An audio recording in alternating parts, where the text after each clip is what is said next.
Hello everybody, this is Jan. Welcome to another episode of The Sit Down. I'm your host Jan Rognerud, and today we're going to cover 6 powerful ways to get fast SEO traffic. So keep watching.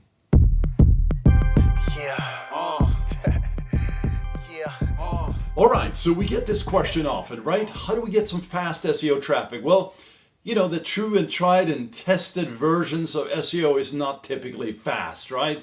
You've heard this, you know this, and it's true.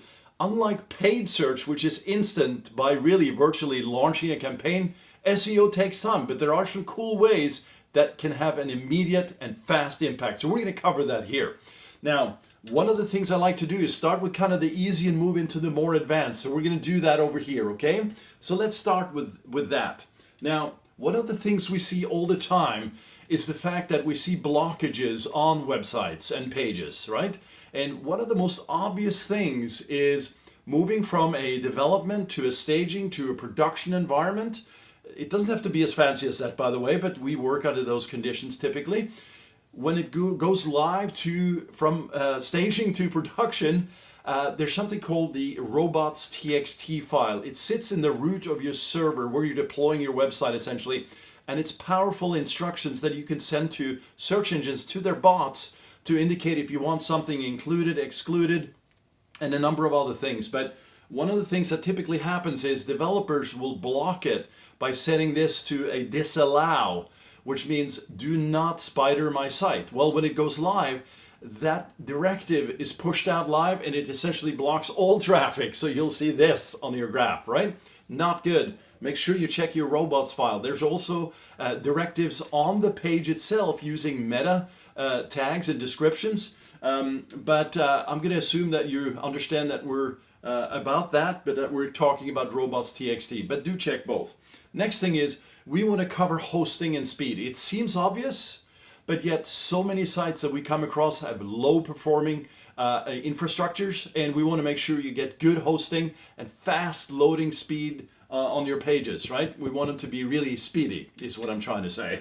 Next is we want the Google Search Console, the Google Webmaster Tools to be enabled for you. It's an easy script by logging into, you could type in Google Search Console, you'll find it. Log in there, get the script, place it on your site, and you'll immediately get vital data, which is essentially kind of looking at the central nervous system of your site, which allows you to look at errors, you know, any errors that have popped up, any diagnostics that you see there, including looking at search analytics to see what kind of top keywords are driving into your site. As you know, a couple of years ago, Google stopped tracking keywords with the not set variable, right?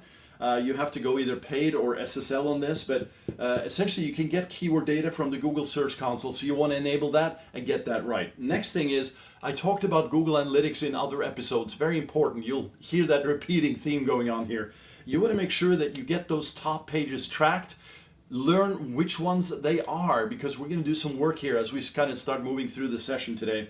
And also another metric here, bounce rates. And you may have heard of this, but essentially it's how fast somebody exits your page, right? So when they come into your specific page and leave instantaneously, this is the technical definition, you want to avoid that, right? It means low user engagement, poor performing pages. Google is starting to look at that data and has for a while. So make sure you get these right through analytics.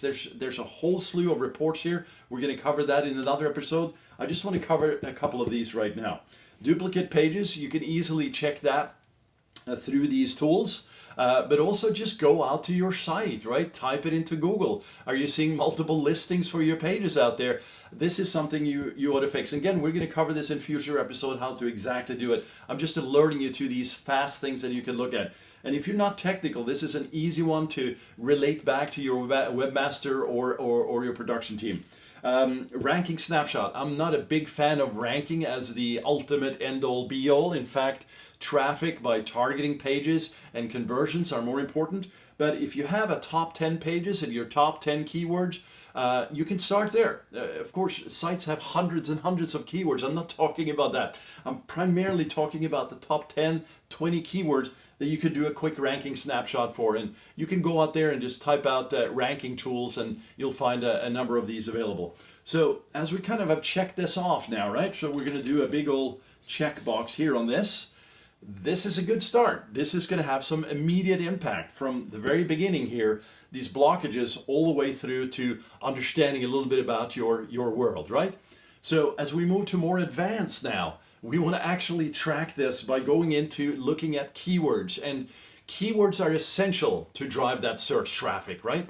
Now we wanted to talk about powerful ways to go fast on this.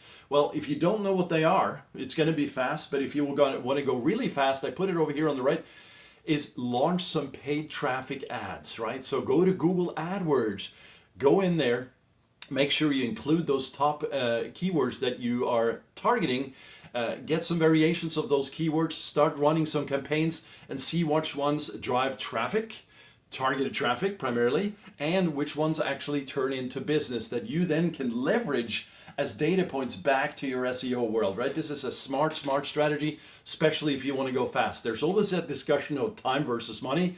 If you have a little bit of both, and typically you have more time, right? Well, then that's a great way to go. Long tail keywords. Long tail keywords is kind of that 3, 4, 5, 6 plus, longer phrases essentially that drive very targeted traffic, but low targeted traffic, but highly converting is what I'm trying to say here. This morning it's early here in Los Angeles, but this is a great strategy because you'll be able to break through competition fast. You'll drive traffic fast, although not massive amounts, but it'll be targeted.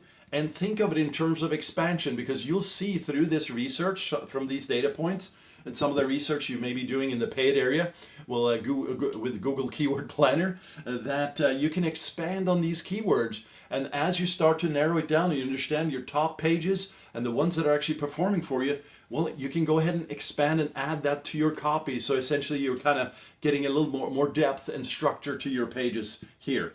And that leads us right into on-page SEO. On-page SEO is the opposite of off-page SEO, but on-page SEO allows you to add HTML tags and equivalents sort of behind the scenes in code. But really what I'm talking about here initially is to try and get copy and messaging that really speaks to your audience. It's fine to go technical on this if you have the ability to go in there and start tuning the back end. But really, if you get your messaging right here and start to kind of map out how the content flows, it's easy for you to go back and start updating tags and back-end HTML code. Relevant links, always key. It's always been about the links, right? The Google model was based on links, and it's the trusted links that we want, so that's where you put relevant links here. High quality links. This is not about going out there and just getting a mass attack of links for your site. That can actually hurt you, but it's getting relevant links, and you do that via outreach. Yes, there's a lot of research tools here, there's a lot of components to link building, but a very basic and fast way to go is to have some incredible content on your site that provides value to your audience, and then go and reach out to that audience and to those players in the marketplace, influencers, partners, vendors, local communities that would benefit from that content, and ask for a link back to that page. It's a specific page-based link system here. Social traffic, make sure you address your platform. So if you're B2B, you want to go out to LinkedIn. It's an obvious one. If you're heavy on Facebook and you find that that's your audience, or if you're a sort of a graphic-oriented or picture or photography-oriented business, well, you want to go to Pinterest, right? So make sure that you do this. And this is not just punching out information to try and get a link back. This is actually sharing out information that will eventually attract the audience that you want. So social traffic, very important, but it's not a direct key driver for rankings, right? It's traffic and influence and authority and leadership that you get through this social traffic. Very exciting. You have to really consider this, right? Mobile friendly, and I can't repeat this enough. Mobile friendly. Mobile searches has overtaken desktop searches for a while now. Make sure that happens on your site. And there's many ways to do this.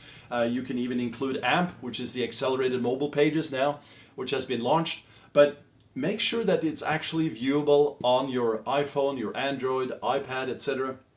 You want this to be total immersion in your content, fast loading, easy to navigate. All of those variables need to be in place. And finally, internal links. And I mention this because internal links is very powerful. you can actually do what's called self-ranking if you do this right. And I'm not talking about trying to spam yourself, right? This is a natural flowing kind of suggestive editorial link that other pages throughout your site help support the other pages in this kind of manner, right? So, and actually you have some freedom here because you can use some exact matching anchor text, which is really that blue link, if you will, that goes back to those pages. But you don't want to overdo this. This is all about being natural. And if you think about the end user here, always, then search engines will follow. So it's a great model. Now, if you do these things sort of from that hosting and technical aspect over here, the obvious ones, the robots, and do this more advanced stuff here and check these off, you'll find that traffic is going to move pretty quickly for you. And the best of all, you'll be able to monitor and track this. It's sort of underlying all of it as the foundation for this awesome SEO house. So I think I have overdone this because I just realized I put 6 powerful ways to go on this. I think what I was trying to do is to get this as kind of like a backbone and starting here 1, 2, 3, 4, 5, 6 and a bonus which is 7. So I guess I made that. As you can tell, not a very big budget here on this production, not a very big prep here because frankly I don't need it. I just want to get this information out here to you, and I hope this has been very valuable for you today. Take action on some of these things, and I'll see you in another episode of The Sit Down. I am fired up for you to get this stuff going. So take it easy, have a great day, take action, and be awesome.